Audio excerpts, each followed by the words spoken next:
Una protesta tutt'altro che fumosa a dispetto delle immagini, quella alla quale anche Coldiretti ha aderito scendendo in piazza a Bruxelles proprio mentre i capi di governo degli Stati membri si riunivano per l'approvazione del bilancio.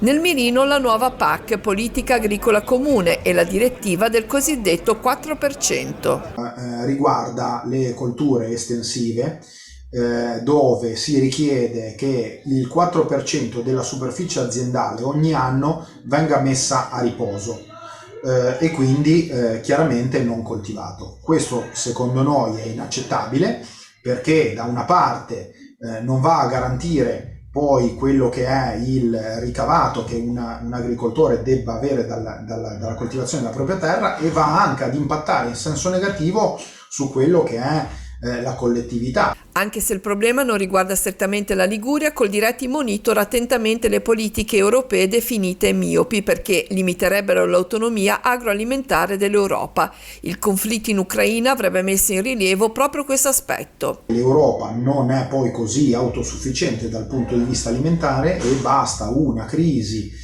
innescata da una qualsiasi parte del mondo per mettere a dura prova tutti i comparti, a cominciare da quello zootecnico a quello agroalimentare, per poi andare a finire poi come ricaduta nel carrello della spesa di tutti i cittadini che devono averci a che fare ogni giorno. La sostenibilità ambientale non può prescindere dunque da quella economica delle singole aziende. Noi siamo assolutamente contrari e fermi sulle nostre posizioni, perché se è vero che l'ambiente va tutelato, che il clima sta cambiando, è altrettanto vero che la Liguria, ma anche l'Italia in particolare, ha un modello di agricoltura che è già il più sostenibile non solo in Europa ma nel mondo.